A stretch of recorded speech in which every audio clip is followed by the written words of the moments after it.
Shalom, Javerim. Muy buenas noches. Bienvenidos a nuestra octagésima primera clase de Introducción al Judaísmo en Coltu Sefarad. Hoy con el tema de el guardarropas judío. El guardarropas judío, vamos a hablar hoy de ropas permitidas, ropas prohibidas, ropas simbólicas. Y si nos alcanza el tiempo, vamos a hablar también de este tema que confunde tanto a la gente, que es el tema de la Seniut o las leyes de modestia. Vamos a hablar de taparnos la cabeza, no taparnos la cabeza, en temas candentes que siempre salen pues siempre hay preguntas sobre ellos. Entonces, en nuestro currículum aparece, comenzamos con lo que se llama el vestido judío. Estas son ropas significativas, ropas simbólicas del pueblo judío, a saber 3. Kippah, tzitzit y kisui rosh, que es una categoría donde cae kippah, pero vamos a hablar específicamente de taparse el cabello y la cabeza para las mujeres. ¿Ok? Entonces, comenzamos con el tema de la kippah.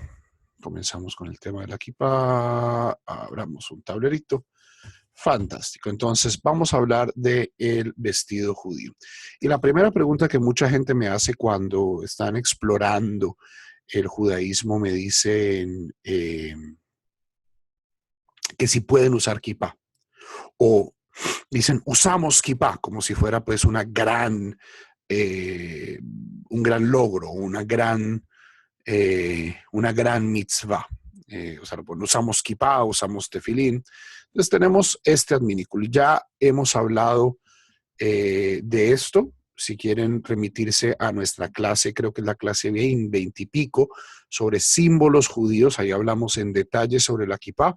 Hoy solo voy a hacer un breve resumen de esto. Originalmente, Javerim, la kippah es un invento nuevo. La kippah, en efecto, es un invento católico, inventada en Italia, se llama el suqueto, lo ven en la cabeza de los cardenales, de los papas. Lo que sí existía, o sea, es decir, la kippah no ha sido un símbolo judío, una prenda judía desde siempre, sino que ha sido una prenda relativamente nueva. Lo que sí ha habido desde hace mucho tiempo es la costumbre de los judíos, y aquí estamos hablando de ambos géneros, tanto hombres como mujeres, de cubrirse la cabeza. Entonces, en esto yo creo que las películas de Biblia le atinan más o menos. Ustedes ven las películas de Biblia, la gente tiene una serie de turbantes, unas kefías. Esto era la norma, o sea, vestirse, taparse la cabeza, era la norma entre los judíos. La kippah viene apareciendo hace un par de siglos como una forma cómoda de taparse la cabeza dentro de bajo techo. En el mundo occidental, tener el sombrero puesto dentro de la casa es algo de tremenda mala educación. ¿Ok? Ustedes alguna vez han leído La urbanidad de Carreño, el gran libro pues, de los modales de sociedad. Hay sendo capítulos sobre el uso del sombrero. De las transgresiones más grandes es usar el sombrero adentro de la casa. Y los judíos pues teníamos que vivir en esa sociedad con estas normas. Y entonces lo que nos inventamos o lo que pedimos prestado, hay gente que dice que esto viene directamente del suqueto italiano papal, hay gente que dice que viene de los chinos, tienen una especie de sombrerito para usar adentro y que esta fue algo que pedimos prestado. Porque es cómodo, o sea, la kippah es una forma de tener tapada la cabeza, pero no da calor, no. Y dentro de una sociedad donde usar sombrero dentro de bajo techo no es visto con buenos ojos, entonces de cierto modo cumple ambas funciones. Entonces, la kippah en sí misma no es obligatoria. La pregunta importante es si taparse la cabeza es obligatorio, es una mitzvah para un judío. Y la respuesta, como ya dije en la clase anterior, es que no. No lo es. O sea, hay un par de sugiot donde dicen que es muy loable que una persona no ande más de 4 codos sin taparse la cabeza. Muestra una increíble reverencia, muestra un increíble irat shamayim, temor de Dios. Pero nosotros tenemos pruebas fehacientes de que esta no era la norma ni en el mundo antiguo, o sea, porque el Talmud lo está diciendo como algo para elogiar. Si todo el mundo lo estuviera haciendo, pues no lo estarían elogiando. Que el Talmud dice, este rabino era tan piadoso que siempre tenía tapada la cabeza. ¿Esto qué nos quiere decir? Que la mayoría de los judíos no la tenían tapada o no la tenían tapada la mayoría del tiempo. Sabemos que al menos en la época temprana de la división entre Ashkenazim y Sefaradim, era una costumbre muy extendida entre los Sefaradim taparse la cabeza, como lo hacían sus vecinos musulmanes, con un turbante o con un kufi, con una especie pues esto varía, pues depende de la zona, ¿cierto? Los musulmanes en Samarcanda, en Kazajstán, en Turkmenistán, no se tapaban la cabeza igual a los musulmanes de España o en Marruecos. Pero en general los judíos se tapaban la cabeza como sus vecinos, a veces con diferencias de estilo, de color, pero pues, se seguía más o menos la moda, del mismo modo que hoy los hasidim se tapan con un sombrero estilo europeo, no con un turbante, porque pues, los hasidim son de Europa, o con un sombrero de cola de zorro, el famoso Streimel, que pues es pedido prestado de la nobleza polaca. Tenemos, no obstante, críticas de los rabinos sefaradíes diciendo en Ashkenaz, en Francia, la gente no se tapa la cabeza en la sinagoga. Quejas. Originalmente el minhag ashkenazí era andar con la cabeza descubierta. Entonces eso nos prueba de que esta noción universal de que es una mitzvah taparse la cabeza no es tan vieja, no es tan antigua. Hoy en día sí, el minhag entre los judíos piadosos es tener la cabeza tapada la mayor cantidad de tiempo. Pero incluso, Javerim, esto es reciente.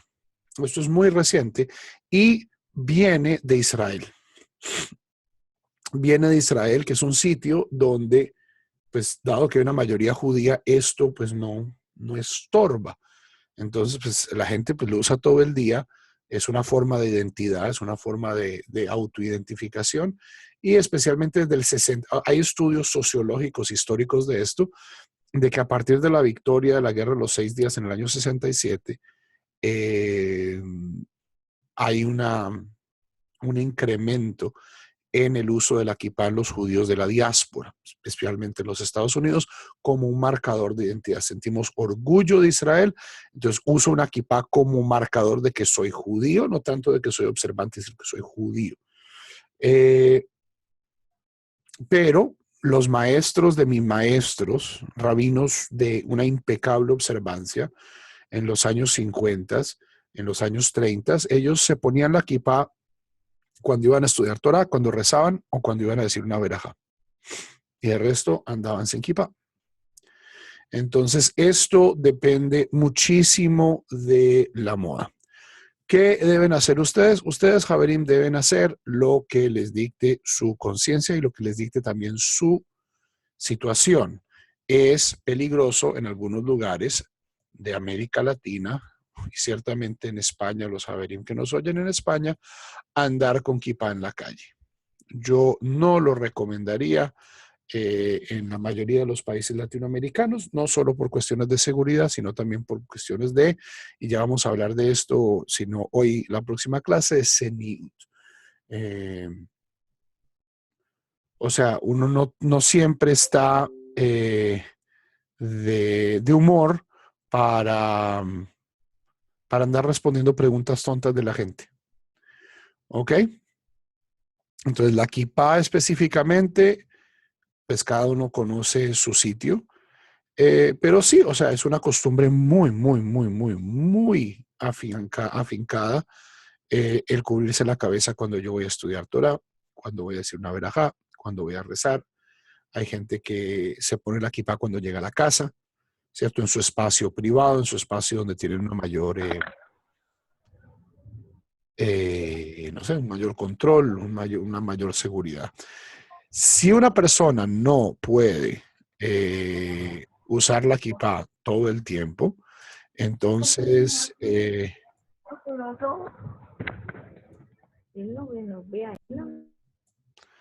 entonces es bueno también usar el concepto más grande de Kisui Rosh. Es decir, taparse la cabeza con un sombrero común que la gente use, una gorra, una cachucha, no sé, o sea, cada lugar tiene coberturas de cabeza aceptables y comunes para afuera y para y la kipasi para la casa. ¿Ok? España, los índices de antisemitismo son altísimos. Creo que nuestro amigo Alejandro Díaz está aquí presente, él puede confirmarlo. Él está ahorita en Madrid. E incluso en lugares de Europa, en partes de Francia, en partes de Inglaterra, no es recomendable salir de kippah, a menos, o sea, hay barrios judíos, pues, donde hay una mayoría judía, pero no es sensato. Preguntas.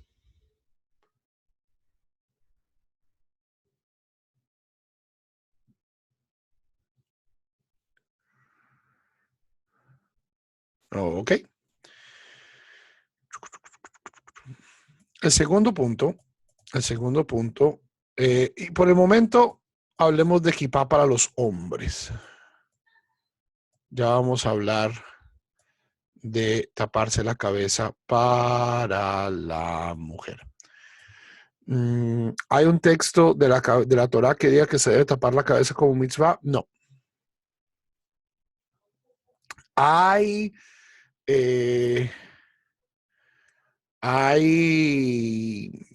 psukim que son utilizados como o sea, se dice que, por ejemplo, cuando los Kohanim están en duelo, que no se descubran la cabeza. No se descubran la cabeza. Ok, nosotros sabemos que los Kohanim tenían parte de un uniforme que es un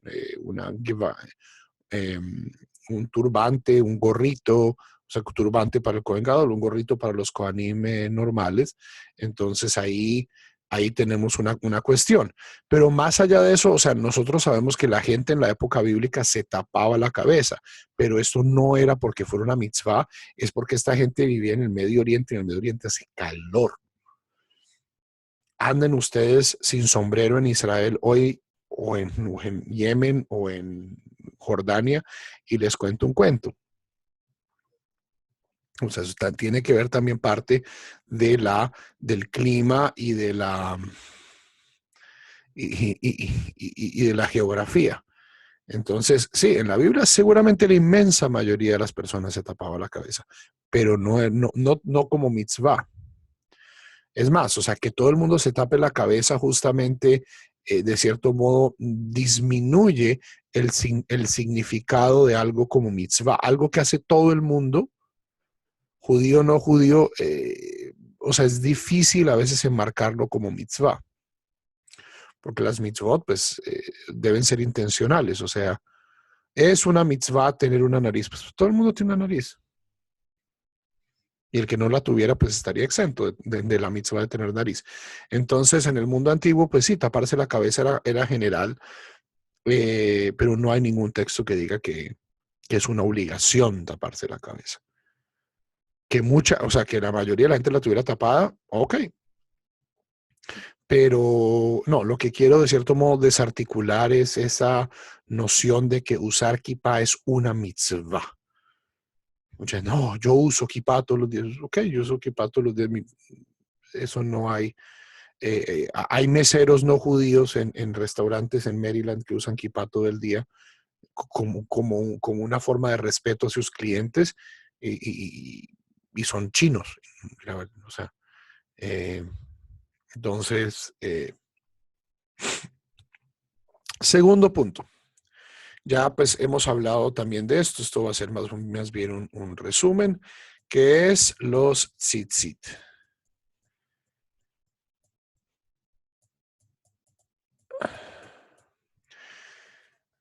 Los tzitzit. Los tzitzit, por supuesto, aparecen en el capítulo 15 del libro de Números como una mitzvah, de que cuando una persona judía utilice una prenda de 4 esquinas, debe poner flecos, tzitzit, en las 4 esquinas.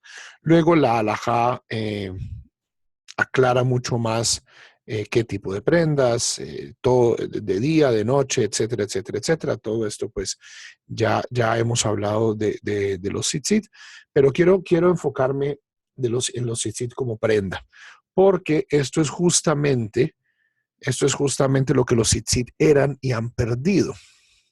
En el mundo antiguo todo el mundo utilizaba una toga, ¿ok? Todo el mundo utilizaba una prenda de 4 esquinas.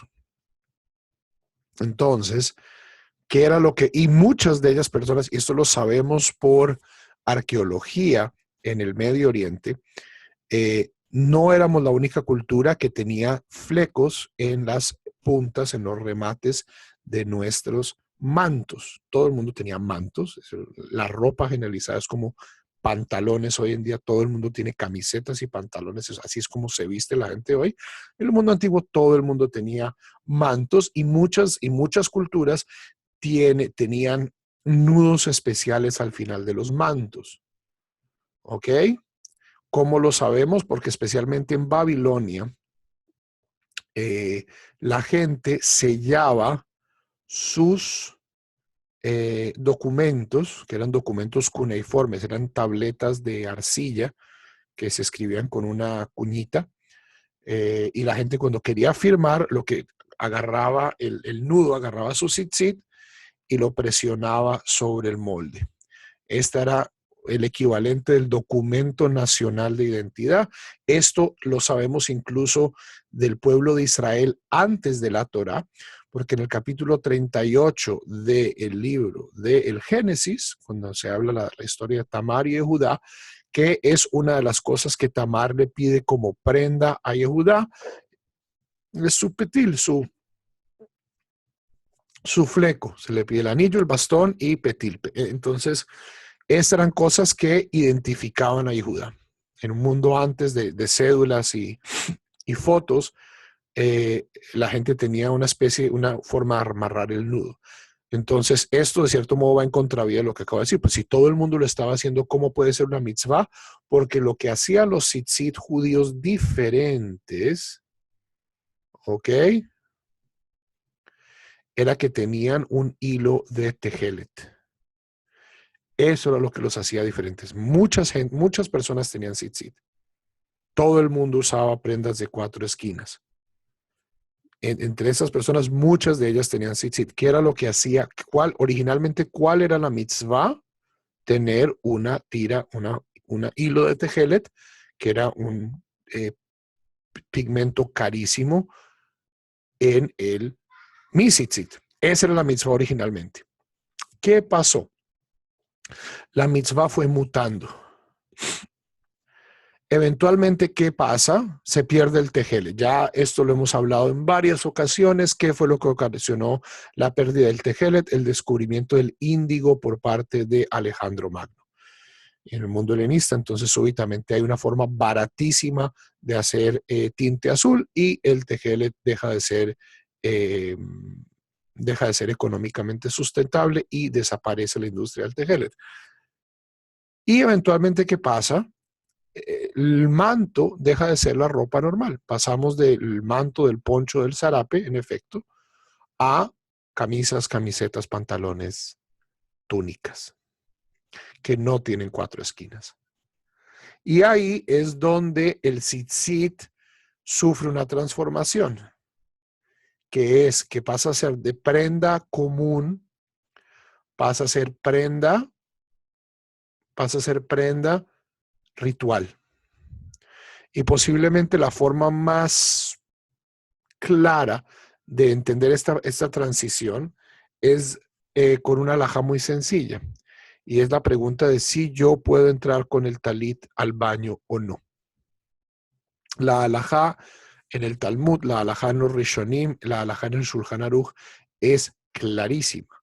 Dice, usted puede entrar con su talit al baño. ¿Por qué? Porque pues, usted no se desnuda para entrar al baño.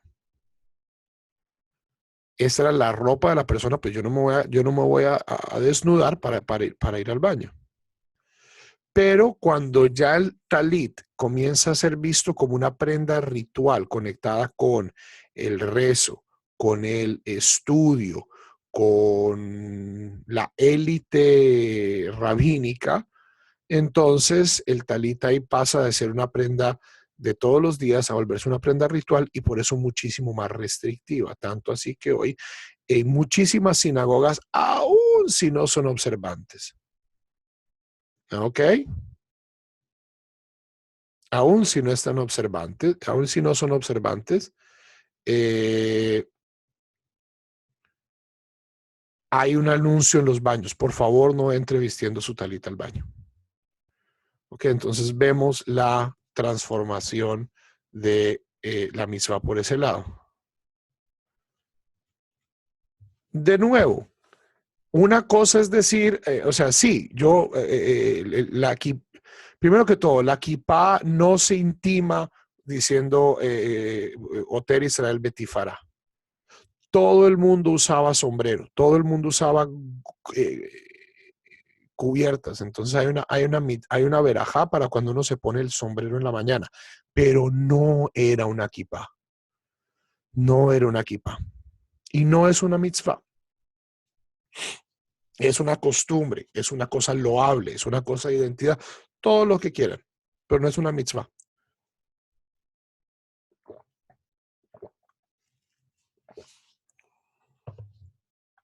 Hay una cosa es, uno ni puede eliminar mitzvot, ni puede inventarse mitzvot.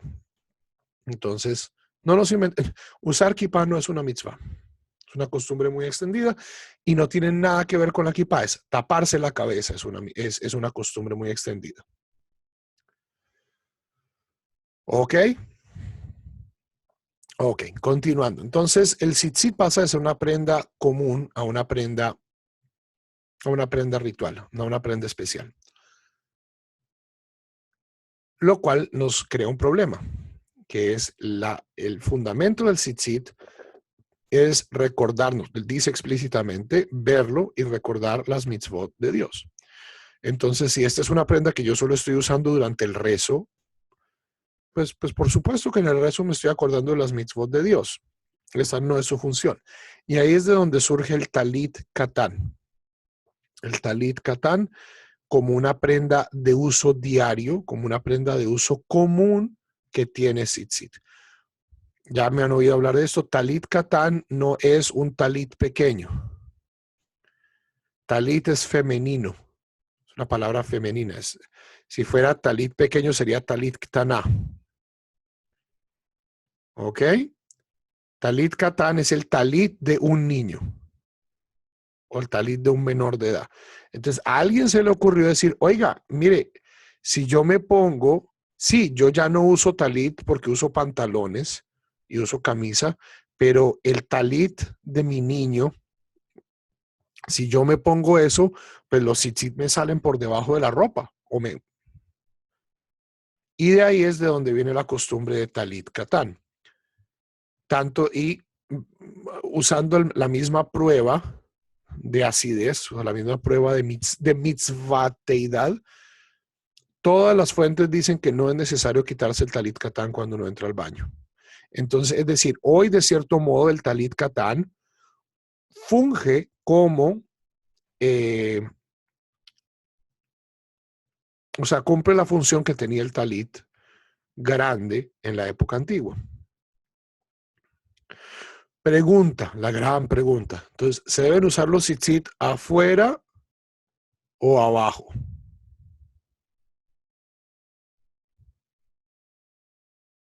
O sea, que por fuera de la ropa o por dentro de la ropa. Aquí hay un debate entre Ashkenazim y Sfaradim, y es un debate entre cabalistas y no cabalistas. El Ari tenía unas ideas sobre el talit, Catán, sobre los tzitzit, basado en el Zohar,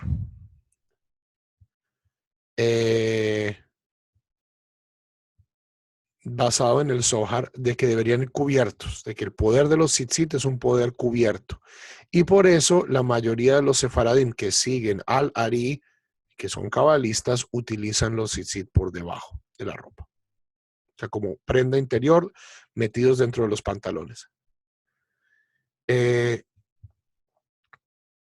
mi opinión, esto de cierto modo va en contra de la mitzvah original, que es poder ver los tzitzit. En este caso, me parece que la forma en que los Ashkenazim utilizan los tzitzit, de cierto modo, es mucho más apegada a la noción original de la mitzvah. Punto y aparte. Haciendo un mismo cálculo, ¿cierto? De que si andar con kipá es peligroso en ciertas partes de América Latina, pues andar con tzitzit también. Entonces, en esto, Javerim, yo les recomiendo que ustedes, pues, juzguen la sociedad donde viven, miren a ver qué tan peligroso es, y ya a partir de eso, ustedes consulten con su rabino, de ver si usan tzitzit por fuera o no. Ahora, una cuestión sobre los tzitzit. El tzitzit es una mitzvah rara.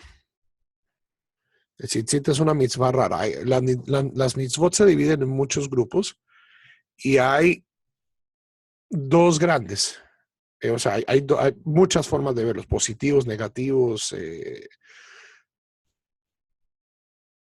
Hay uno que se llama Jovat Mana, que es una obligación que depende de un objeto. Entonces, si yo tengo una puerta, tengo que poner una mezuzá. Si yo no tengo una puerta, si yo soy vagabundo, vivo en una carpa, duermo bajo las estrellas, yo no estoy transgrediendo al no tener mezuzá. La mitzvah de hacer un parapeto, la mitzvah de hacer una baranda sobre un techo plano. Si yo no tengo un techo, no tengo la obligación de hacer un parapeto. La otra categoría se llama Jovat Gabra, que es una obligación de la persona. Tefilín. Yo vivo a donde vivo, me tengo que poner tefilín. Shema, yo independientemente de lo que yo haga, tengo que decir el Shema. Y talit es interesante porque hay argumentos, o sea, es una mitzvah como mixta. Si yo no tengo una prenda, o sea, hay gente que dice, mire, si yo no tengo una prenda de 4 puntas, de 4 esquinas, no tengo que tener tzitzit. Es una mitzvah que es contingente a yo tener una prenda que necesite tzitzit. Y hay otra gente que dice, no, pues si usted no tiene una prenda que tiene 4 puntas, usted debe conseguir una prenda que tiene 4 puntas. Entonces, aquí tenemos un debate muy interesante entre estas dos partes y lo que acaba zanjando la disputa no es un texto específico, sino es un minhag. Ok, sí.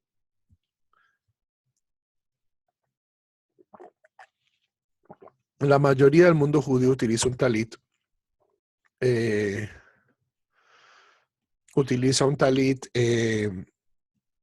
Durante el rezo.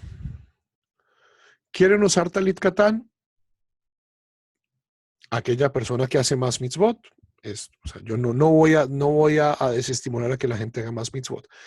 La pregunta es, úsenlos adentro, úsenlos afuera, climáticamente les funciona, ¿cierto? Porque muchos de los tzitzit que venden son hechos en lana y uno pues a veces en ciertos calores no es muy conducente a esto, aunque hay gente pues que ve un gran valor incluso en estar incómodo para poder hacer una mitzvah. Esa es, yo creo, pues una ideología de mitzvot que no es la mía, pero pues es respetable.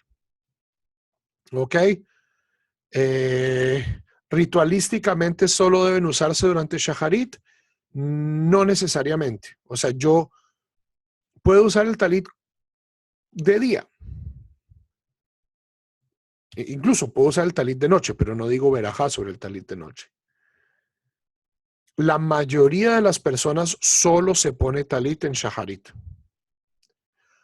Pero hay tradiciones donde también se lo pone en minjá. El Rambam, por ejemplo, dice que uno debe ponerse talit y tefilín para Shaharit y para minjá, para ambas, que eso es lo ideal. Que el minhag más extendido es solo en Shaharit. Para minhá hay comunidades donde la persona que está liderando siempre usa talit, la otra gente no. Y hay comunidades muy minoritarias, más que todos seguidores del Rambam, donde se usa talit tanto en Shaharit como en minhá. ¿Ok? Preguntas.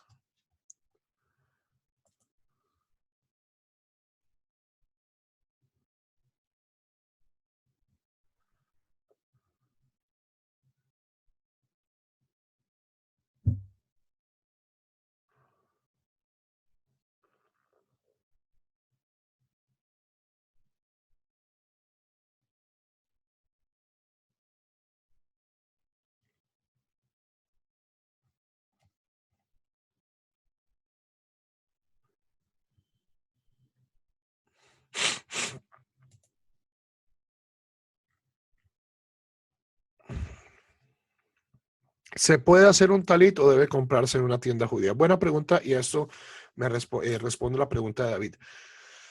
Hay personas y hay culturas donde tradicionalmente se usan prendas de 4 puntas, como en el altiplano cundiboyacense, que se usa la ruana o el zarape en ciertas regiones de México, los ponchos. Un judío que quiera usar estas prendas tiene que ponerle tzitzit. Tiene. Yo no puedo usar, o sea, yo puedo usar una ruana de noche sin tzitzit, pero si yo me quiero poner una ruana, un poncho, un zarape de día, este tiene que tener tzitzit. ¿Ok? Ya les muestro mi ruana.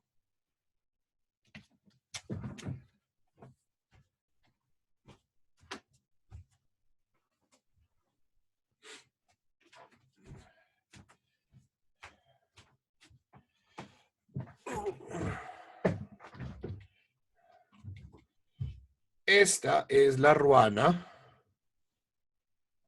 Esta es la ruana de mi papá. Esta es la ruana de mi papá. Es una ruana pesada de lana virgen, 4 esquinas. Y yo le puse tzitzit. Le puse tzitzit porque me gusta usarla. Es más, yo este invierno, o sea, por supuesto ahorita es primavera, no la estoy usando mucho aquí en este calor de Oklahoma, pero en el invierno me la puse prácticamente todos los días y no sentía la necesidad de usar talit katán. ¿Por qué? Porque estaba usando el talit de la manera original como se usaba, ¿cierto? Que es una prenda externa. Pregunta, ¿pero rabino y los tzitzit no tienen que ser blancos? No, la halajá, al menos de acuerdo al Rambam, es clara de que los hilos deben ser del color de la prenda. Ustedes van a ver, hay gente que dice que no, que hoy tienen que ser blancos. O sea, el Rambam dice, hoy en día, o sea, el Rambam escribe para una época donde no se había redescubierto el Tejelet. Hoy en día hay gente que dice que se ha redescubierto el Tejelet. Sobre esto ya hablamos, no vamos a entrar en eso. Pero dice, mire, en una época sin Tejelet, el tzitzit debe ser del color de la prenda. Ustedes van a ver, los talitot que son de colores tienen esquinas blancas. Tienen esquinas blancas. ¿Para qué? Justamente para acomodar tzitzit blancas, que es la norma. Si ustedes compran tzitzit, Es un paquete de hilos blancos. Pero esta es la ruana de mi papá. Yo no le voy a poner esquinas feas blancas a esta ruana. La halajá permite claramente yo ponerle tzitzit del color de la prenda. Entonces, ¿qué hice? Compré hilos de tzitzit, los teñí del color de la ruana y amarré mi tzitzit sin tener que ponerle refuerzos blancos al tzitzit, a lo que es en este momento un talit. ¿Ok? No o sea, Teresa, no es que solamente un zarape le puedas poner tzitzit, es que si tú piensas que estás obligado a usar tzitzit, no te puedes poner el zarape si no tienes tzitzit.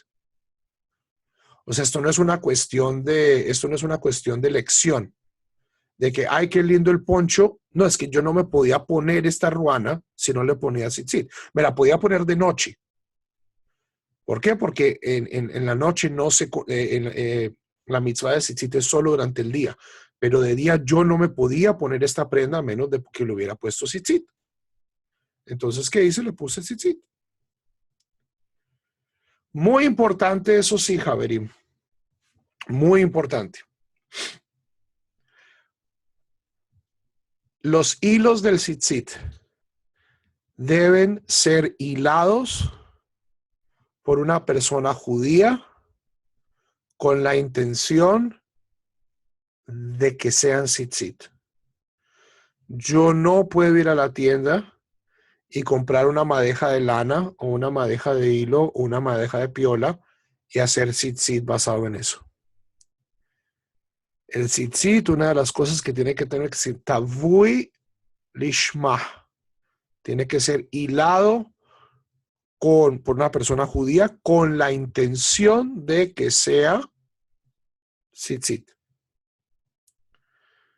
Entonces, ustedes pueden hacer su talit. Es más, los invito a que lo hagan. Pero los tzitzit sí les va a tocar comprarlos. Les va a tocar comprarlos de una judaica. Y les va a tocar aprender a amarrarlos. Porque un tzitzit no puede venir preamarrado.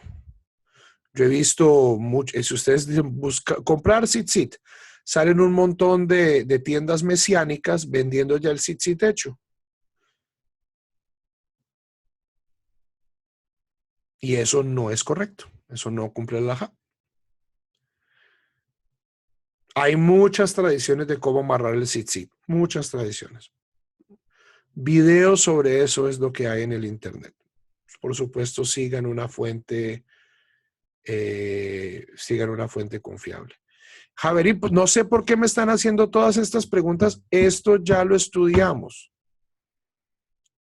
El talit vale para las mujeres si quieren. Las mujeres están exentas de usar talit, pero eso no significa que esté prohibido para una mujer usar talit. El Rambam, los Rishonim, claramente dicen, si una mujer se quiere poner talit, que se lo ponga. La pregunta es si dice o no verajá. Los sefaradim dicen, no dice verajá. Los ashkenazim dicen, que diga verajá. No es sino hasta el siglo XIV que comienzan, no, pero eso es un símbolo de orgullo espiritual. Y comienzan este discurso canzón antifeminista de tratar de adivinar las intenciones de las personas que están haciendo cosas fuera de la norma. Esto no es por temor a Dios, es porque son feministas. Todo eso ya comienza con el rabino Meir de Rottenburg y acaba siendo codificado en el Ramá, en las glosas del Shulchan Aruch, y por eso es que hoy en día hay gente que se cree con la autoridad de tirarle basura a las mujeres del cótel, que no es mi proyecto favorito, no creo que es lo que más necesita Israel en este momento, pero de manera halájica esas mujeres están en todo su pleno derecho de usar talit. No solo en el cótel, sino donde se les dé la gana. ¿Ok?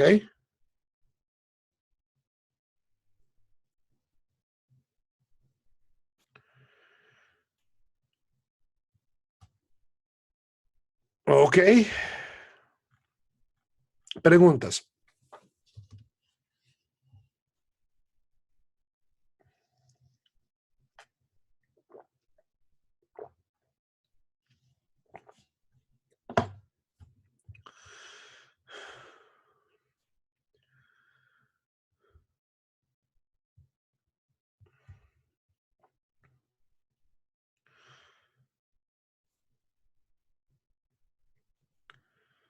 De la mezuzá ya hablamos, Joaquín. Hace un año.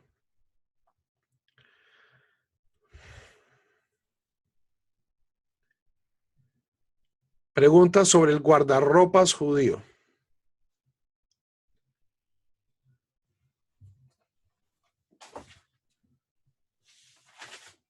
Ok. Bueno.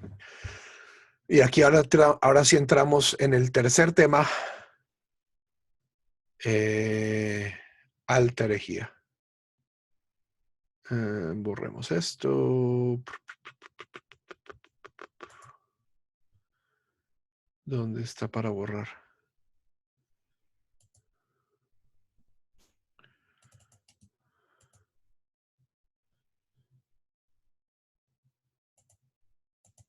Ok. Tercer tema. Kisui Rosh. Kisui Rosh. Para las mujeres. Entonces, para los hombres ya habíamos hablado, es un minhag muy extendido, independientemente de lo que diga la gente, que todo lo quieren hacer una mitzvah. Eso es sociología, eso no es halajá.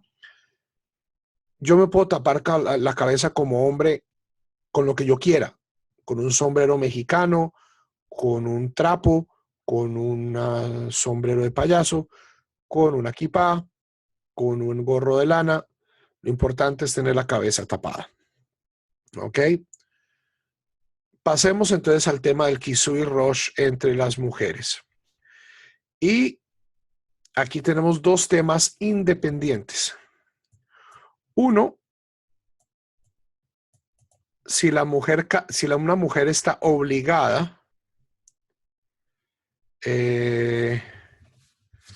a taparse la cabeza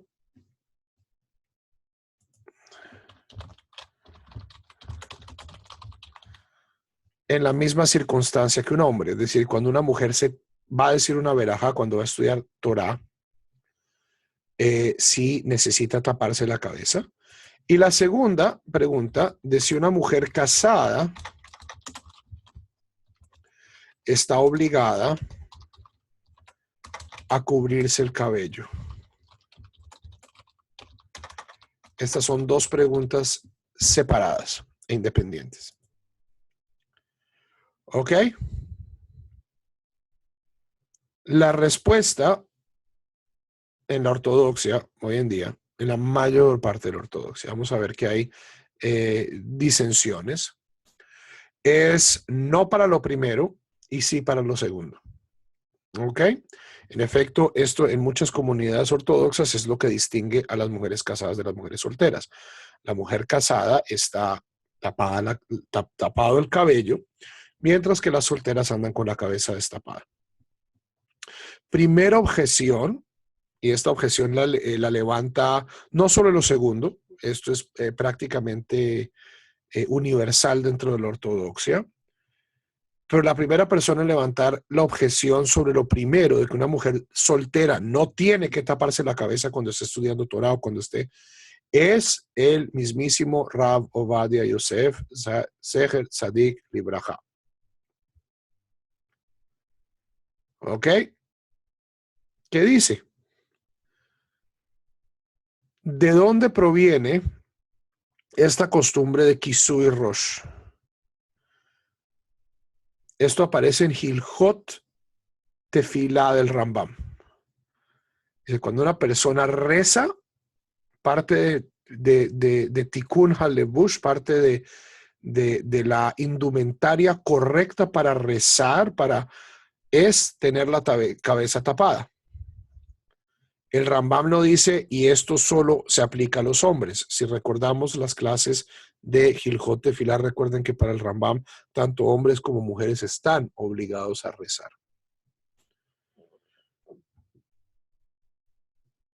¿Ok? Entonces, la mayor parte de la ortodoxia, pongámoslo aquí el texto.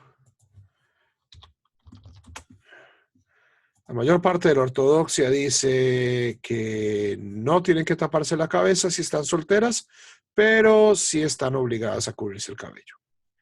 Voces dentro de la ortodoxia, como el Rav Ovadia, ¿cierto? Rav Ovadia Yosef, dicen que sí a las dos. Una mujer tiene que taparse la cabeza y está obligada a cubrirse el cabello cuando está casada. ¿Ok?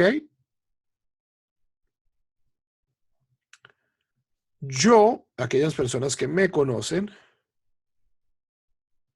saben que yo en esto estoy muy de acuerdo con el rabino, con el Rav Ovadia Yosef.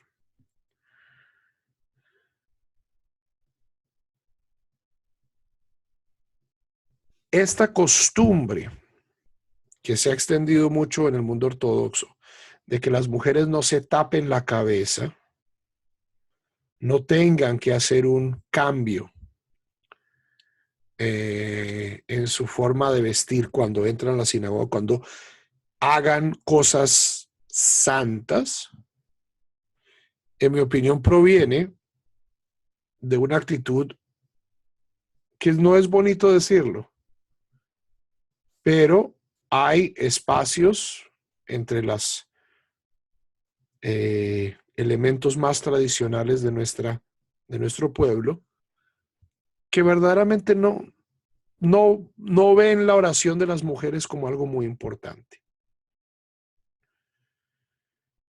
a pesar de la propaganda. ¿Ok? Miren el tamaño del cótel para los hombres, miren el tamaño del cótel para las mujeres. Miren cómo se mantienen las Ezrat Nashim de las sinagogas que tienen tal cosa, que se le ponen ahí cajas y ponen ahí. Pero es que las mujeres no van. Pero es que las mujeres no van, ¿por qué? Porque, o sea, es un ciclo vicioso. Y dado que taparse la cabeza no es una mitzvah, ni para hombres ni para mujeres, para rezar, pero es una forma de mostrar kavod y de mostrar importancia. En esto yo estoy muy de acuerdo con el rabino, con el Rabo Badia, de que una persona, sea hombre o mujer, cuando entra a la sinagoga, debe taparse la cabeza. Cuando una persona estudie Torah, debe taparse la cabeza. Cuando una persona recite Berajot, debe taparse la cabeza. ¿Con qué me tienes sin cuidado? Este adminículo, la kipá, es un invento de la moda. Entonces, si las mujeres se quieren tapar con una pañoleta, chévere. Si quieren poner una kipá, también. A mi pobre esposa, que casi la apedrean varias veces por andar con kipá en Jerusalén, esto solo muestra la profunda ignorancia de la gente que le gusta apedrear gente en toda religión. ¿Ok?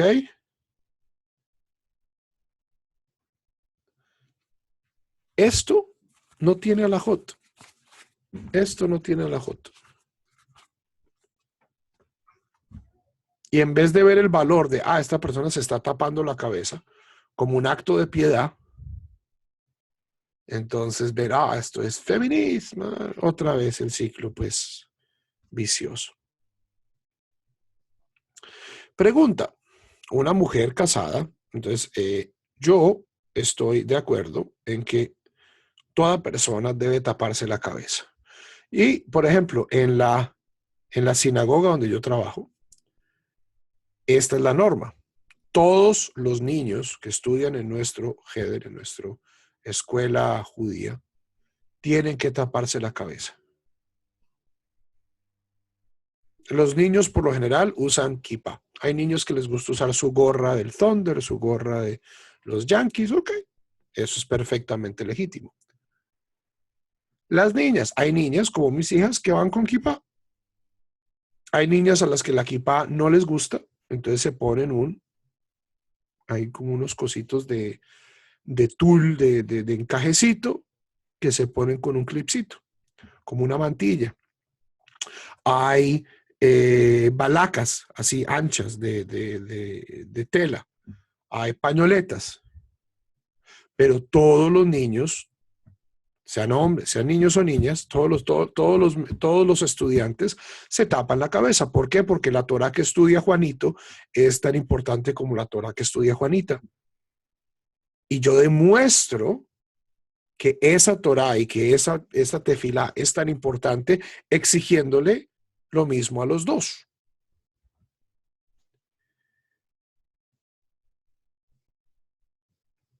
¿Ok? Iguales deberes para iguales derechos. Ahora entramos al tema espinoso de si una mujer está obligada a cubrirse el cabello, no la cabeza, el cabello en público. Ok, esto es de donde si ustedes han visto películas sobre Hasidim, viene el tema de la peluca, viene el tema de la pañoleta, del mitpajat, de esto, de lo otro. Entonces, ¿cómo es el uso en la ortodoxia? Esto es prácticamente universal, aunque de nuevo, vayan ustedes y miren fotos de las Rebbetzin hasídicas, no de hace 200 años, de hace 50 años. Vayan y vean fotos de doña Haya Mushka de Schneerson, la esposa del Rebbe de Lubavitch, y van a ver que la Rebbetzin, la esposa del Rebbe, no se tapaba la cabeza tanto como se tapa la cabeza hoy la gente. Este mito de que siempre el judaísmo se ha practicado de esta manera, o sea, hoy en día, Javerín, la gente que cree en eso es porque quiere creerlo o porque les da pereza o porque no tienen Google. Porque es muy fácil ir y buscar fotos y ver, no, y había sí, en efecto, gente que se tapaba la cabeza, pero había también personas de impecable observancia que no se tapaban la cabeza tanto, o sea, hoy en día eso sería muy mal visto. E incluso algunas de estas fotos han sido editadas y han sido desaparecidas del canon oficial. ¿Por qué? Porque desafían los cánones sociológicos del día de hoy. Entonces, en algunas comunidades hasídicas tienen la costumbre, en mi opinión, tremendamente extraña, de que cuando una mujer se casa, se corta el pelo y se pone una peluca, un sheitel en Yiddish, pea en hebreo, que es una forma, de cierto modo, de hacer la trampa, es decir, de parecer, de todavía tener, o sea, poder mostrar el pelo, pero pues no mostrar mi pelo. Eso es muy común entre las mujeres hasídicas. Entre las mujeres sefaradíes, entre las mujeres ortodoxas modernas, hay sombreros, hay pañoletas, hay toda una serie de cosas, pero y esto tampoco es generalizado. ¿Por qué? Porque, Javerim, se los digo, porque yo viví en Nueva York 4 años, hay mujeres ortodoxas que no se tapan el pelo, o que se lo tapan solo cuando van a la sinagoga. Eso también pasa. Y esto no es porque sean rebeldes o feministas, ¿no? Porque en muchas comunidades ese es el minhag. ¿Ok? Entonces, entrando ya al corazón de este tema. Mucha gente dice que esto es una mitzvah. ¿Ok? Incluso dicen que es una mitzvah de oraita, que es una mitzvah de la Torah, que taparse la cabeza para una mujer casada es una obligación toraítica, que es una mitzvah de oraita. Y el texto que utilizan para probar esto es el texto de la sotá, de la adúltera sospechosa. Y una de las cosas que el Cohen, entonces cuando un hombre está celoso, la mujer sotá va al templo, hace un ritual, escribe el nombre de Dios, el Cohen la ayuda, pone el nombre de Dios en agua, hace como un menjurje y se lo toma. Y entonces, si muere, entonces era porque era infiel, y si no le pasa nada, era porque estaba bien. Es una de las de estas cosas raras que hay en la Torah, como la Metzorá que acabamos de leer en la parashá de hace 2 semanas. Y como parte del proceso de examinación de la sotá, dice que el Cohen, que ya se descubrirá ante el Cohen. Desde ahí muchos rabinos infieren, dicen, la mujer casada se tapaba la cabeza.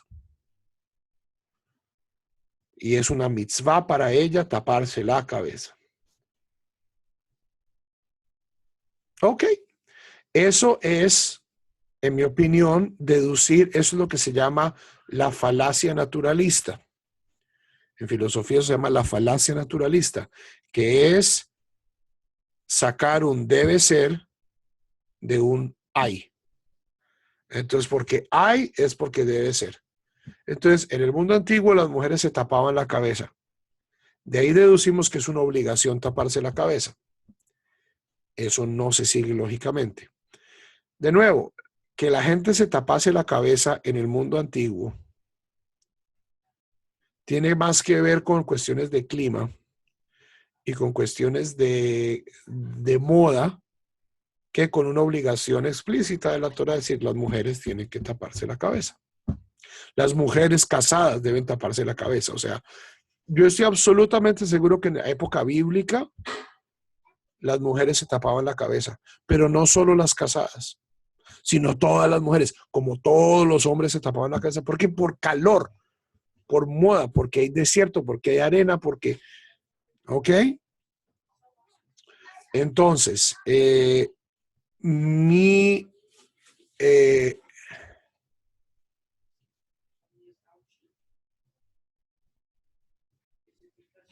entonces, preguntas hasta el momento.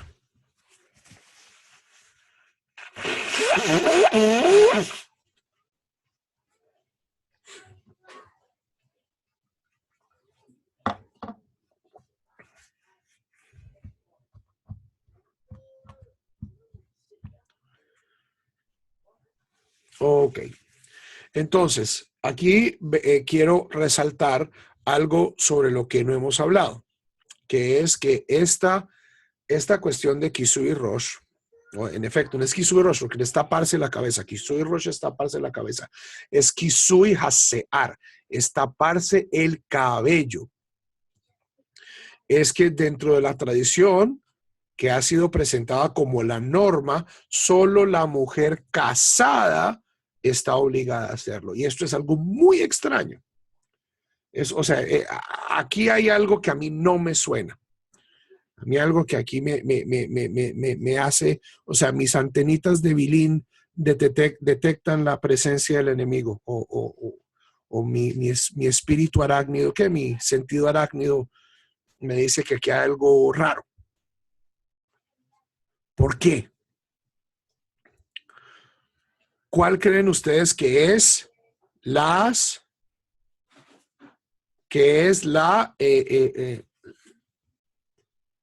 motivación? O sea, si solo las mujeres casadas tienen que cubrirse el cabello, ¿cuál sería la motivación?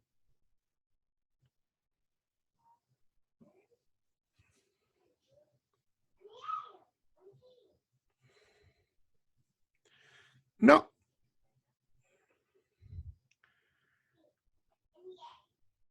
El cabello, Javerín, el cabello es un símbolo de sensualidad en el mundo antiguo. Hoy creo que no vamos a alcanzar a hablar de Seniut. Queda pendiente la Seniut para la próxima clase. Sear Be'isha erba, dice el Talmud, que el cabello de una mujer es sexualmente atractivo. Esto es algo que nuestros primos musulmanes han adoptado como ley. El hijab, solo un hombre puede ver el cabello de su esposa. Es algo sexualmente atractivo.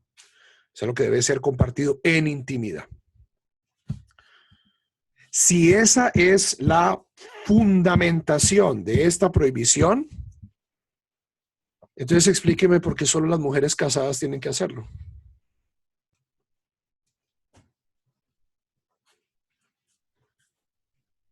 ¿O es que las mujeres solteras pueden andar pues exponiéndose para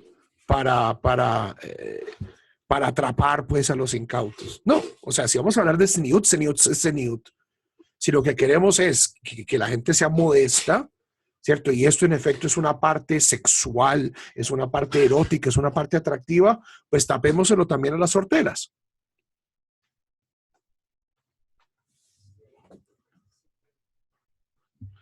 Y en efecto, Javerim, esto es la costumbre antigua, no la mitzvah, porque esto no estaba legislado.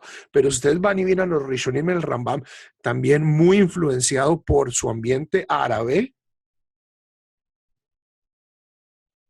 Las mujeres solteras en el mundo antiguo, en la Edad Media, especialmente entre los árabes, también se tapaban el pelo. Es decir, aquí no había ninguna diferencia entre el hijab musulmán y los judíos. ¿En qué momento comenzaba la mujer a taparse el pelo? Cuando despertaba su sexualidad. Es decir, eso pues cada cultura tiene sus definiciones. Para algunos es con la menarquía, con la primera menstruación, otra es a los 9 años, a los 10 años, o sea, van evolucionando. Pero tiene mucho más sentido. O sea, si el problema es el cabello de las mujeres como algo sexualmente atractivo, entonces tanto casadas como solteras deberían tenerlo cubierto.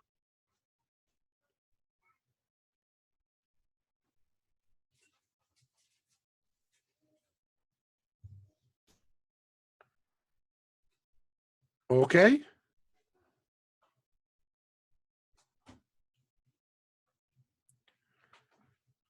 Sí o sí.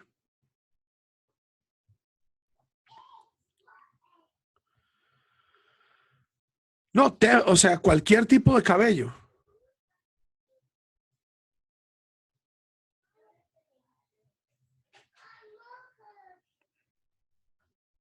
No, Sabrina, si lo hacen para no llamar la atención de los hombres, lo hacen porque les toca. ¿Ok? O sea, eh, eh, lo que los blogs de mujer judía hoy, ay, es una maravilla. O sea, es una forma de venderlo, es una forma de venderlo. eh, pero vamos a ver exactamente si es o no, o sea, si es una costumbre o si es o si es una ley. ¿Ok? El, entonces, si el problema es una cuestión de erotismo, entonces debería estar prohibido para ambas. Como en efecto lo era. En efecto, en la Edad Media, ustedes vayan y vean fotos, o sea, no fotos no había, pero ilustraciones del mundo judío, tanto en Ashkenaz como en el mundo árabe, y tanto mujeres solteras como casadas se tapaban la cabeza, se cubrían el pelo.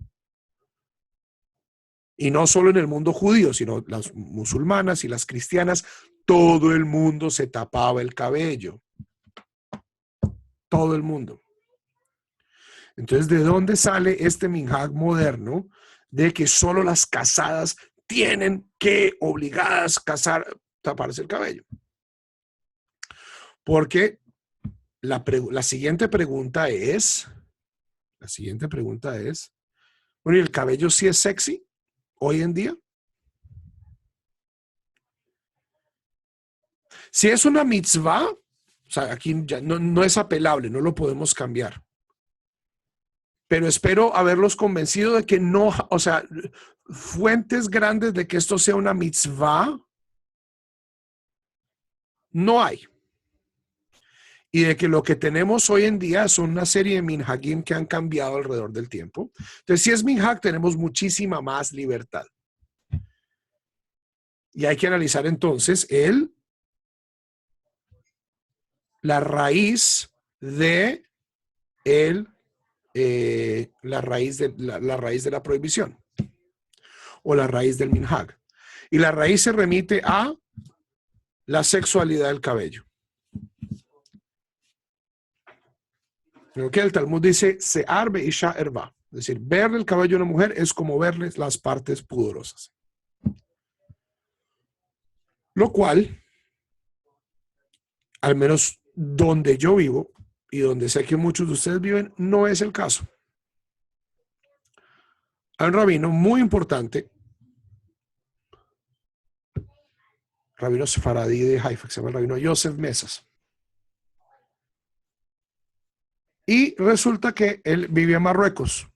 ¿Y qué comenzó a pasar en Marruecos? ¿Qué comenzó a pasar en Marruecos?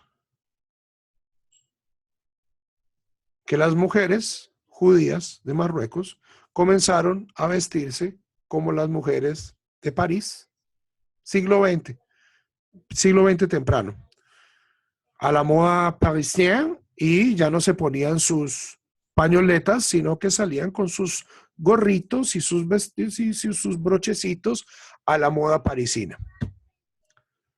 Y el rabino Mesas tiene una teshuvá tremendamente interesante, donde al final dice, mire, sí, idealmente, pues sí, lo judío, lo representativo, lo tradicional es que se tapen la cabeza. ¿Están transgrediendo al no taparse la cabeza?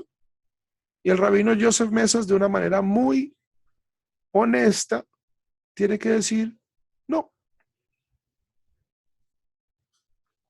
¿Por qué? Y esto es algo que muy pocos rabinos tradicionales hoy en día harían, porque el contexto ha cambiado. Y esto, Javerín, va a ser central para lo que vamos a discutir sobre Seniut. Porque la Seniut no es una cuestión objetiva. La Seniut no es una cuestión objetiva.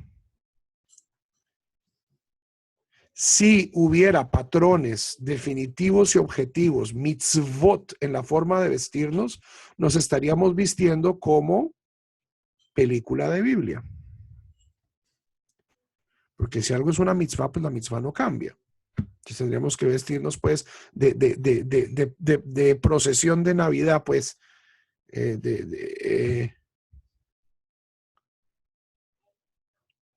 lo cual no es cierto. Nosotros sabemos que cuando se les ha permitido, no siempre se les ha permitido, pero siempre que los judíos hemos vivido en sociedades abiertas, donde no se nos impone formas especiales de vestir, los judíos se visten de la misma manera que sus vecinos, relativamente. Ustedes no se levantan y se ponen una capota como Moshe Rabbeinu, ustedes se ponen pantalones, calzoncillos, camisas, camisetas, tenis, medias. ¿Ok?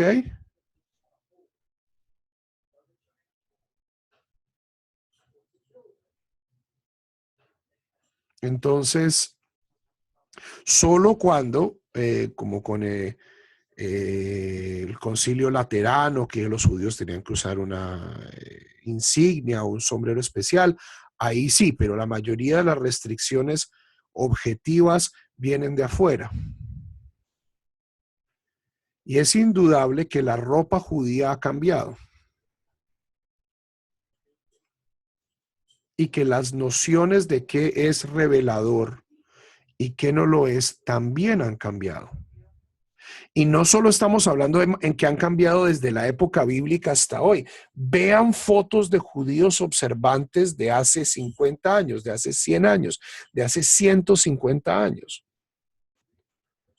Vean fotos de judíos en Marruecos y vean fotos de judíos en Alepo y vean fotos de judíos en París y van a ver que o sea, y todos estos son judíos observantes, judíos tradicionales ortodoxos, les diríamos hoy, y algunos muestran más piel que otro, y unos muestran esto de pelo y otras tienen la cabeza completamente tapada. Pero hoy en día hay una industria que escribe libros de que cuántos centímetros puede mostrar la mujer de manga y cuántos centímetros puede mostrar la mujer de pantorrilla y cuántos centímetros puede tener el escote. Y además una cosa siempre de dominar a la mujer. Por el capítulo de cómo debe vestirse el hombre, yo he visto en personas con la camisa abierta, mostrando la pierna peluda, pues, y ahí, o sea, entonces no nos dejemos meter cuento. En temas de seniut y en temas de ropa y en tema de apariencia, siempre, Javerim, hay influencia externa. Hay influencia externa. Los judíos nos vestimos, nos peinamos como influenciados por la cultura y el ambiente en el que vivimos. Incluso los judíos más tradicionales, más conservadores en su forma, o sea, se visten como se vestían hace 300 años o 200 años. Ninguno se está vistiendo a la usanza bíblica. Los hasidim que se ponen la media encima y los zapatos de virrey y el capote, eso es imitando hace 200, 300 años. Pero los judíos antes no se vestían así. El vestido judío cambia. Y la seniut tiene más que ver con lo que está aquí, que con patrones objetivos de cuánta mantorrilla puede uno mostrar. Entonces, haciendo una vuelta larga, yo pienso que una mujer casada está obligada a cubrirse el cabello. Mi respuesta es no.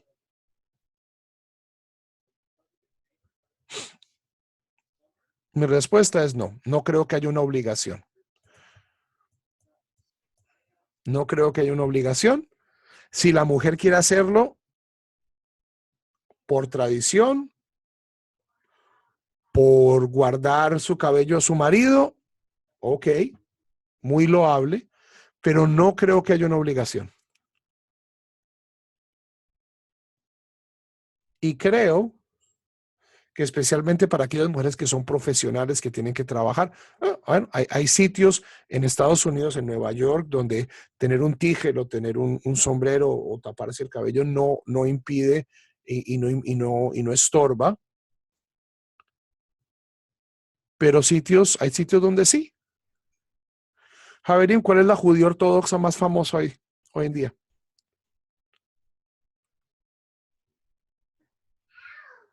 La judía ortodoxa norteamericana más famosa.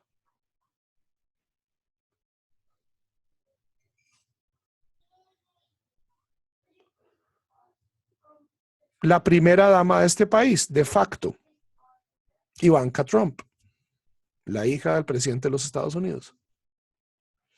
¿Ivanka Trump se tapa el cabello?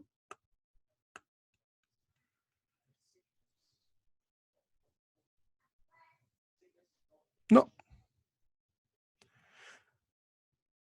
Eso nos muestra que hay una diversidad. Entonces, mucha gente, aquí aplicaría la falacia del verdadero escocés. Antes que ella no es verdaderamente ortodoxa. Es porque es conversa. Es porque... No. Sino que ella no puede ser Ivanka Trump y vestirse como Golda, la del violinista en el tejado.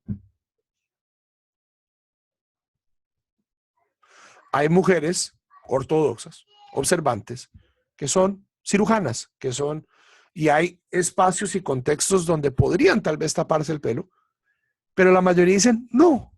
¿Por qué? Porque no, porque me estorba, porque me impide ser quien soy yo en el mundo real. Entonces, en esta particular, o sea, aquí sí saco yo el machete feminista, porque en esto yo sí soy un feminista de raca mandaca, porque no hay lugar más opresivo y donde se muestre la diferencia de poder entre un género y el otro en el judaísmo, como en esto de la ropa. Y esto lo vivo yo incluso o sea, yo, Javerim, yo soy como decimos en Colombia, yo soy desgualetado. Yo ando de chanclas, yo me he visto muy mal. Sé que es uno de mis vicios, no es una de mis virtudes, ciertamente. Soy muy informal. A mí nunca me critican eso, jamás. Oye, que el rabino Juan se viste muy mal. Vaya mi mujer y se vista mal.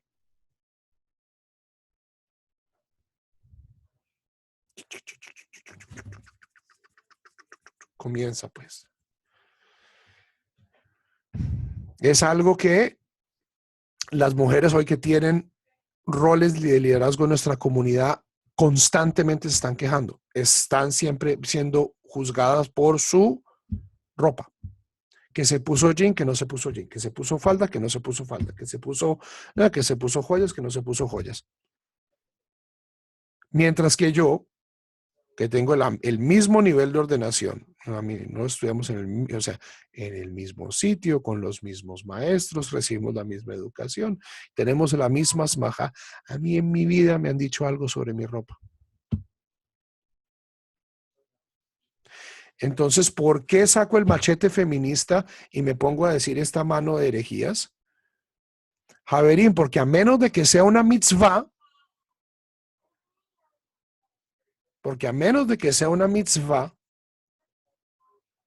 hay que dejarlo muy claro,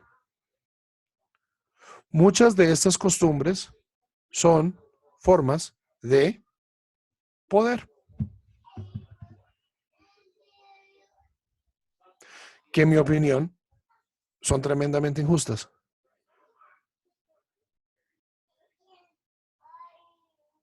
Entonces, si algo no es una mitzvah, estamos hablando de pura sociología, entonces, pues, aceptemos lo que es sociología y a nivel sociológico peleamos. Pero yo en mi análisis halágico no veo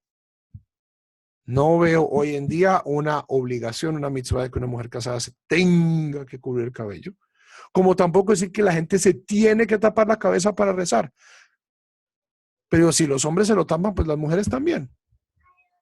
Eso es completa, o sea, aquí estamos hablando, en resumen, estoy muy enredado hoy, temas de ropa tienen que ver mucho más con moda y con sociología que con alhaja.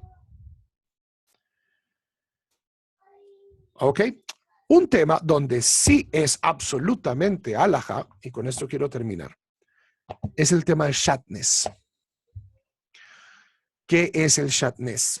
El shatnez, ya se los escribo porque es una palabra rara, y es una palabra rara incluso en hebreo. Es una palabra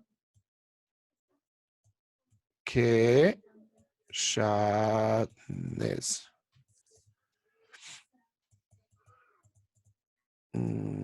Creo que es con sere. Es una palabra claramente, o sea, no parece tener orígenes bíblicos. Shatnez es una mezcla prohibida entre lino y lana. La prohibición de shatnez aparece varias veces en la Torá, por lo general en el contexto de híbridos, ¿cierto? O sea, no sembrarás kilayim, no sembrarás dos cereales y frutas en el mismo campo, no sembrarás dos tipos de sembrado en el mismo campo, no ararás con un buey y con un burro a la vez y no usarás shatnez, que es definido como una prenda hecha de lana y de lino a la vez. ¿Ok? De lana y de lino a la vez. ¿Cuál es el origen de esto? Hay varias teorías. Sabemos que varias de las ropas del Kohen Gadol eran shatnez. La túnica, el efod, eso era hecho de lana teñida con diferentes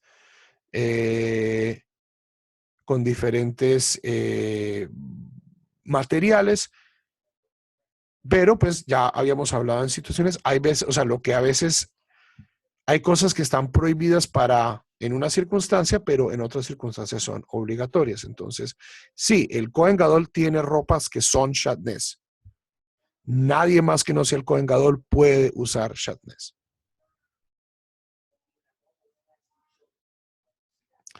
Aquí hay mucha especulación. Es mezclar, ¿cierto? O sea, por lo general por el contexto, como se da en un contexto de que a la Biblia no le gustan estas mezclas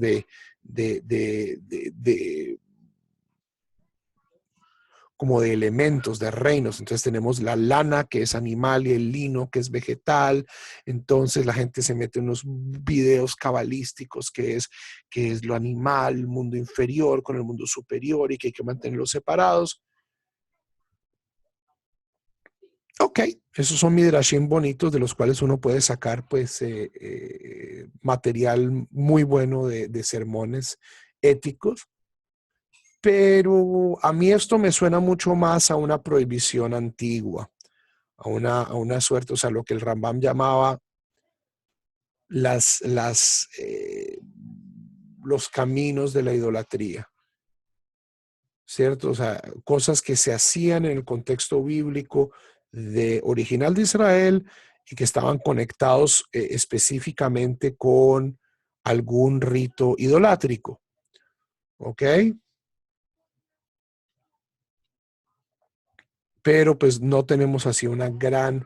Hay varias teorías de por qué el shatnez está prohibido.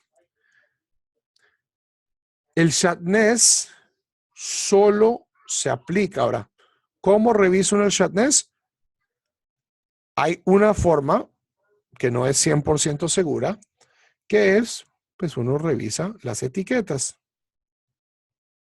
Ahí uno revisa las etiquetas. Afortunadamente hoy hay mucho, el algodón, el poliéster, no usen poliéster, no usen poliéster. El poliéster es malo en todas circunstancias. Pero hay muchas fibras, entonces ya esta noción de lana y lino, pues ya no es tan común como solía serlo. Pero uno para verdaderamente saber si algo es o no shatnez, tiene que mandarlo a un laboratorio.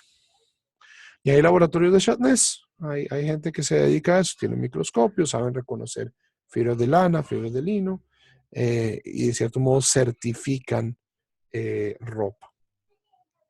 Afortunadamente, Javerín, para nosotros, lo que está prohibido para shatnez son ropas muy elegantes. ¿Ok? Son prendas sustanciales. Eso es lo que cae bajo shatnez. Una persona pues piadosa,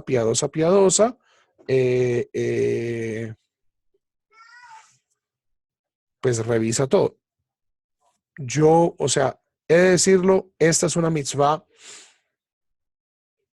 en la que no soy experto. Yo trato de revisar. Una vez descubrí que algo era shatnez y lo boté. Pues lo regalé, lo doné a la caridad.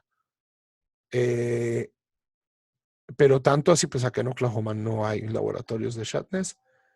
Pero eso, o sea, es solo para ropas que sean mejubadim, o sea, para ropas que sean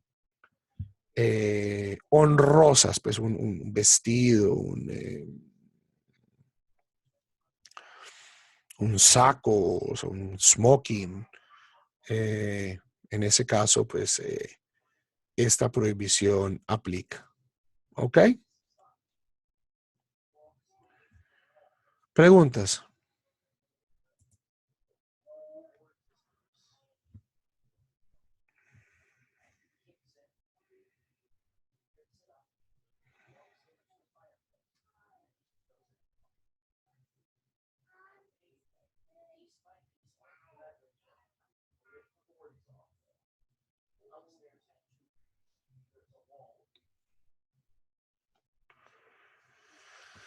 Las mezclas de fibras artificiales no son consideradas shatnez.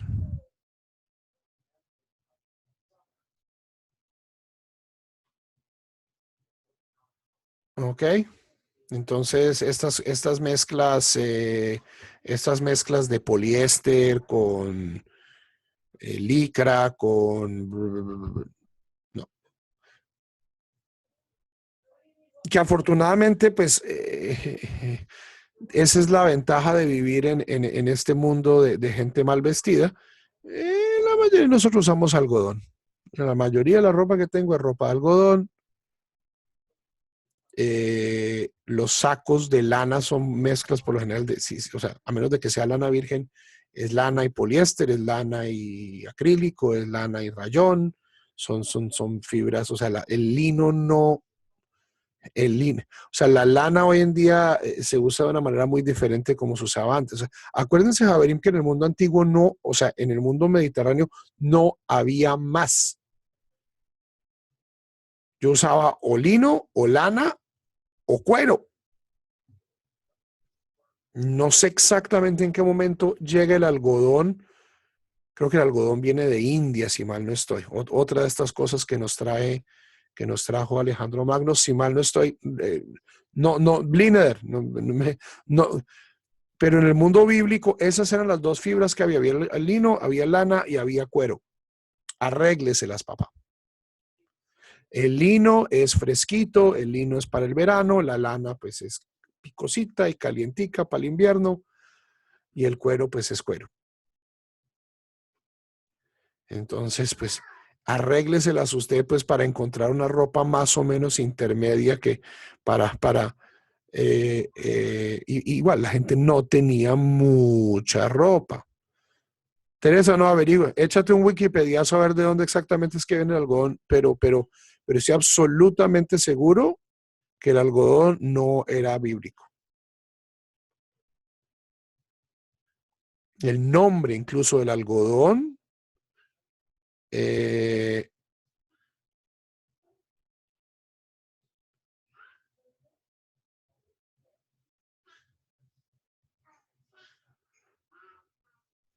el nombre del algodón es un nombre árabe, Kutna.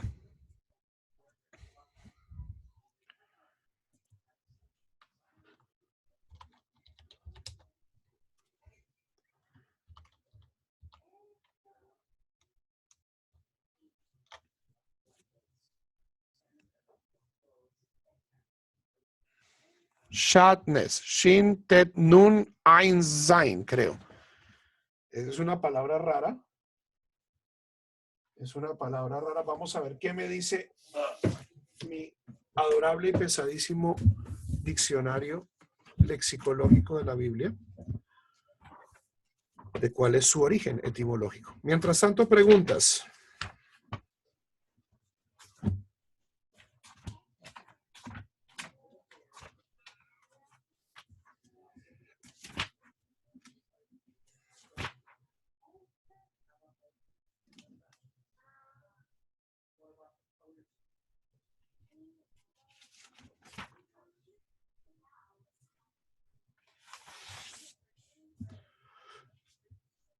Vea pues, el algodón era indio, lo sabía. Entonces, ¿de dónde viene?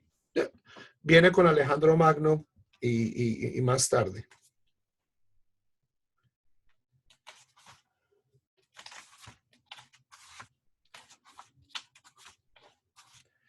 Creo que me equivoqué en cómo se escribe Shatnez. Creo que es Shatnez. Shin Ain Nun. Shin Ain Tet Nun. Déjenme reviso.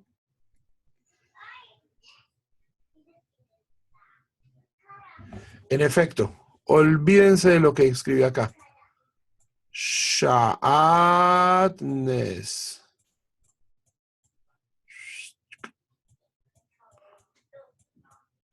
Con Ain.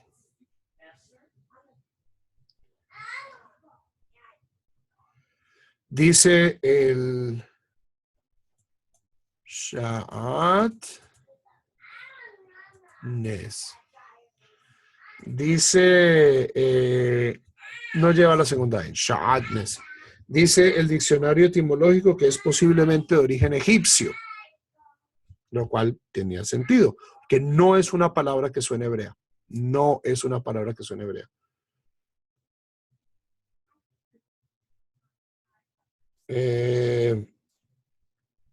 Y hay una palabra en copto, que es el egipcio hablado, que es shahat. Shahat, que significa tejido. Entonces, pues, lo cual tiene mucho sentido. Shatnez es un tejido de lana y lino. Posiblemente el shatnez tenía alguna significación importante. El Rambam dice, el shatnez era la ropa de los sacerdotes idólatras y de los sacerdotes judíos también. Pero pues no queremos que la gente se vista como sacerdotes idólatras, entonces dejemos solo que el Kohen Gadol se vista con shatnez. O sea, para aquellas personas que vieron la parasha de esta semana, hay muchas, o sea, yo sí en esto soy un fiel seguidor de Rambam. Yo creo que muchas de estas leyes era porque ellos veían el servicio del sacrificio como algo, o sea, la Torah quiere acabar con eso, quiere acabar con los sacrificios, pero sabe que no los puede acabar de un día para otro. Entonces, ¿qué hace? Los reduce. Entonces, ya no puede hacer usted sacrificio en todo lugar, sino solo aquí. Ya no son todos estos sacerdotes pidiéndole diezmos, sino solo esta familia. No es todo el mundo usando shatnez, sino solo este tipo. Es tratando como de eliminar esta noción de que yo puedo agradar a Dios matando animales, que es una noción que espero a ustedes les parezca tan bizarra como a mí. A mí me parece muy raro. Pero pues en el mundo antiguo esa era la norma.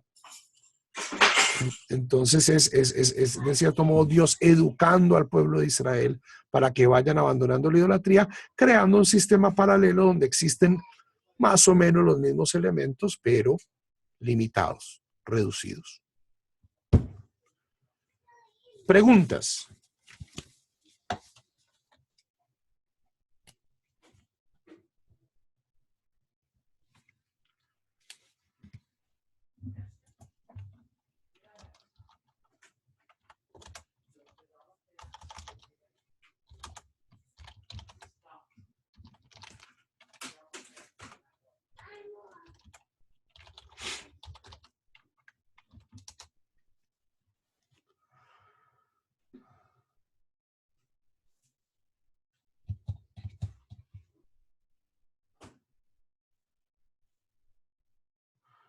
Preguntas.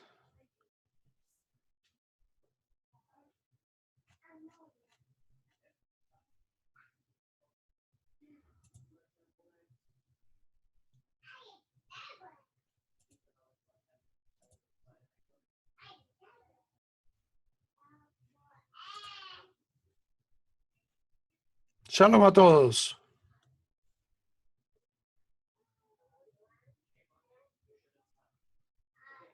No, ok. Bueno, Javerín, que tengan una muy buena noche.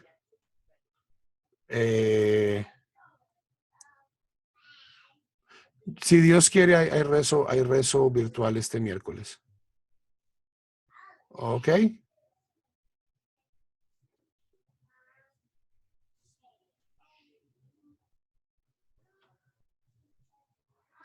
Bueno, Kol Tuv. Hasta luego.